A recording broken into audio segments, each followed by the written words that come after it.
soy Iván Carrillo. Bienvenido a Los Observadores, el espacio para compartir lo sorprendente que hay en el mundo. ¿Qué es la conciencia? Una pregunta que la neurofisiología intenta responder a partir de la dualidad entre cuerpo y alma que creó el filósofo y matemático René Descartes. Sobre esto nos hablan hoy dos expertos. El doctor José Luis Díaz, investigador del Instituto de Investigaciones Biomédicas de la UNAM, y el doctor Francisco Pellicer Graham, jefe del Laboratorio de Neurofisiología Integrativa del Instituto Nacional de Psiquiatría. Esto es Los Observadores. Uno de los grandes misterios del ser humano es lo que existe en la profundidad de nuestro ser, la conciencia. Nos la preguntamos todos, los filósofos, los historiadores y los neurofisiólogos. Háblame de este fenómeno. ¿Qué es la conciencia? Hombre, ojalá te pudiera yo definir en dos frases lo que es la conciencia. De hecho, la investigación en las últimas décadas trata de responder a esa pregunta. Una definición sencilla es, conciencia es sentir. Sienten prácticamente toda la materia viva. Probablemente desde los seres unicelulares que responden a sus estímulos, tienen sensibilidad y excitabilidad, que son las dos propiedades de la materia viva relacionadas a la conciencia, es decir, la capacidad de ser afectado por los estímulos y la capacidad de responder a ellos de manera adaptativa. Percatarnos de quién soy yo, percatarme y percatarme de lo otro. Preguntarme si esa hormiga tiene la misma conciencia que yo y es muy industriosa y hace puentes para que pasen un riachuelo y unas se sacrifican. ¿Eso es conciencia, por ejemplo, un animal? Y la respuesta sí, a todas luces es sí, y es parte de la evolución de la conciencia. Yo no puedo tener un cuerpo biológico que ha evolucionado si no ha evolucionado, un cerebro que ha evolucionado, sin el producto de este cerebro, o uno de ellos, muy importante, y ese producto es la conciencia. Cuando ya llegamos a la conciencia más desarrollada, la conciencia de saber, o la conciencia de saber proposicional, es decir, de saber con lenguaje o sin lenguaje. Muchas criaturas de cerebros desarrollados tienen conciencia, pero no tienen lenguaje. Otras tienen una conciencia más desarrollada, más vocalizada, y los seres humanos tenemos lenguaje. Entonces hay sentir, saber sin lenguaje, saber con lenguaje. Y la última, saber de sí. O sea, saber de lo que acontece en la propia mente. Somos primates muy evolucionados y nosotros los que podemos pensar en el futuro. Esa es parte de la conciencia. Entonces tenemos muchos estratos de conciencia, desde las más elementales hasta los más desarrollados. Y en los seres humanos es una facultad que nos define, o por la que nos definimos en el mundo. Y eso es el problema a investigar. En 1993, el Premio Nobel de Medicina Francis Crick publicó el libro La búsqueda científica del alma, abriendo el campo de la investigación para responder la pregunta ¿qué es exactamente lo que nos hace humanos?, poniendo a la conciencia en el centro del debate. ¿Cómo estudiamos esto desde la neurofisiología? Es decir, desde lo que ocurre en nuestro cerebro. ¿Hay una forma de averiguar, de ver esta actividad y de interpretar esa información como un fenómeno enteramente fisiológico? No tenemos un aparato que registre la conciencia. O sea, yo no puedo sacar de aquí una especie de pluma láser y dirigirla a tu cabeza y saber lo que estás pensando. Una buena pregunta, por ejemplo, para la filosofía de la neurociencia es pensar si ese aparato llegará a ser posible. Es un aparato de ciencia ficción en este momento. Pero sí tenemos aparatos para analizar la fisiología del cerebro. Y cada vez más sofisticados. Tenemos ahora las imágenes cerebrales con resonancia magnética o con tomografía de emisión de positrones y con promediación del electroencefalograma, que nos dan una excelente visión de las áreas que se activan en el cerebro en el momento que el sujeto está despierto, consciente y demás. Ahora, la pregunta fuerte ahí es exactamente cuál es el correlato nervioso de la conciencia, o sea, cuál es su sustrato en el cerebro.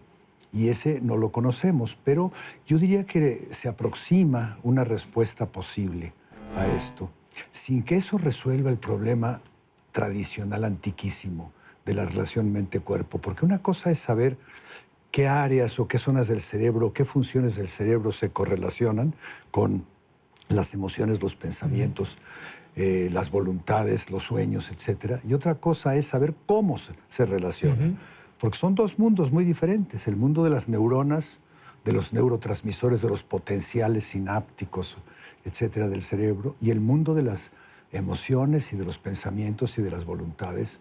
Son aparentemente dos cosas muy distintas.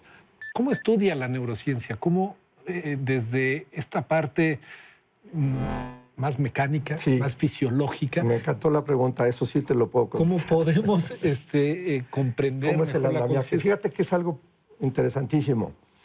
Yo te pregunto, ¿cuántos sentidos tenemos y para qué nos sirven? Entonces tú me vas a decir, porque eso nos enseñaron en la primaria, hay 5. Bueno, no hay 5, hay un poco más. No nos vamos ahorita a extender mucho. Pero bueno, tema para este programa. es decir, yo tengo receptores en todo el cuerpo que me comunican conmigo mismo, primero que nada, y que me comunican con el medio ambiente, segundo paso, y que me comunican con el otro social. Entonces yo te veo, yo te escucho, puedo comunicarme contigo, puedo sentir si interaccionamos físicamente, puedo sentir dolor, que es otro de los sentidos, que tiene su propio sistema sensorial.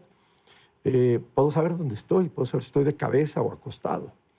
Construimos conciencia y, por supuesto, alguien que nace ciego tiene otra percepción de su universo y agudiza parte de estos otros sentidos. Y crea una conciencia diferente. Crea una otra, que le ayuda a sobrevivir y que a veces la tiene mucho más aguda. Pero esto es simplemente parte del pasaporte, es parte del kit, para que yo me pueda comunicar conmigo mismo. La conciencia evoluciona, eso no cabe duda. En la vida terrestre da la impresión de que el progreso en la encefalización, el progreso en las capacidades de conducta de los seres vivos van aparejadas a un aumento de conciencia. Entonces, nuestra conciencia es una conciencia evolutiva y es de esperarse que siga evolucionando. ¿Hacia dónde? Es una buena pregunta. Yo no creo que vayamos a producir cerebros cada vez más grandes como pintan las caricaturas de la ciencia ficción, ¿no? En donde aparecen seres con cerebrotes tan grandes que casi no se pueden sostener. Es curiosamente al revés. Da la impresión de que el cerebro está evolucionando hacia ser cada vez más eficiente. Y los neandertales tenían un cerebro un poco más grande que el nuestro. Y probablemente no tenían una conducta tan sofisticada como la nuestra. Entonces da la impresión de que el cerebro se está quizás achicando, pero se está volviendo más eficaz. Si yo no me percibo a mí mismo, me automutilo. Y por supuesto, al revés, puedo tener estados de percepción de mi cuerpo. El que le cortamos la mano o el pie, porque tiene un pie diabético y una úlcera diabética, y tiene un miembro fantasma. ¿Qué quiere decir eso? Que siente el pie todavía, que ya no está, y que le duele aparte. Se queda con la sensación dolorosa previa a la amputación. Eso se llama conciencia corporal y está alterada. ¿Y podríamos extrapolar esta conciencia corporal a, digamos, a la conciencia existencial? Sí. Es decir, mutilaciones en la vida que pueden ser motivo de la muerte, etcétera, de algún ser querido. Analogía bellísima. Y podemos comprender desde ahí Bueno, la pregunta yo te la traslado a, ¿los sentimientos pueden jugar un papel en esta amputación? ¿Yo puedo tener una amputación sentimental? La respuesta es sí. Por ejemplo, a mí me puede causar el mismo dolor ver sufrir a un tercero. Si el dolor no está en mí. Precisamente hay núcleos en el cerebro, el cíngulo anterior es uno de ellos. ¿Por una empatía?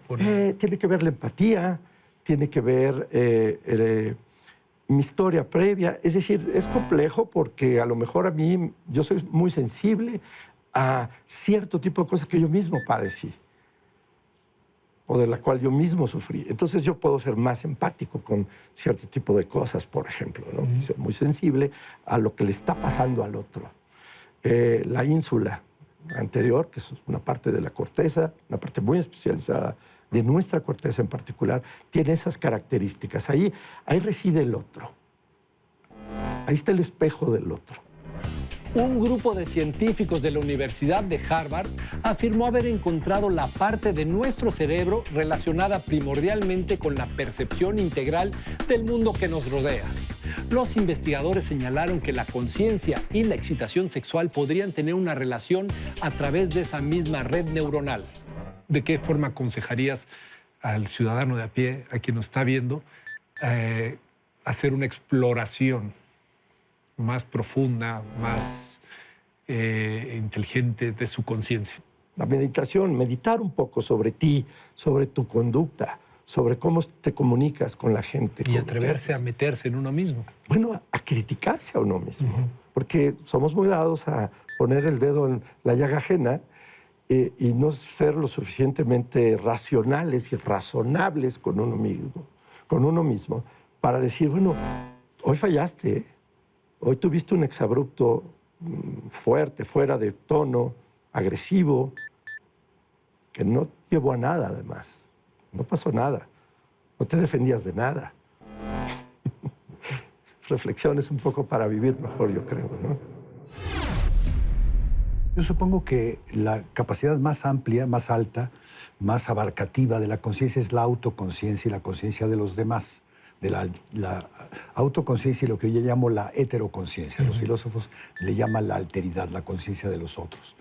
Yo creo que si vamos para algún lado positivo, cosa que últimamente parece difícil de creer, iríamos hacia una amplificación de la conciencia de uno mismo y de la conciencia de los otros. El estudio de la conciencia implica la comprensión de uno de los aspectos más misteriosos de la naturaleza humana. El conocimiento del fenómeno de nuestra existencia, nuestras percepciones, sensaciones y pensamientos no debe de ser exclusivo de los neurofisiólogos y filósofos. El mejor entendimiento de la realidad interior que nos gobierna puede ser el principio de una reflexión que nos ayude a un entendimiento superior de nuestras motivaciones vitales. Los observadores, el espacio para compartir lo sorprendente que hay en el mundo.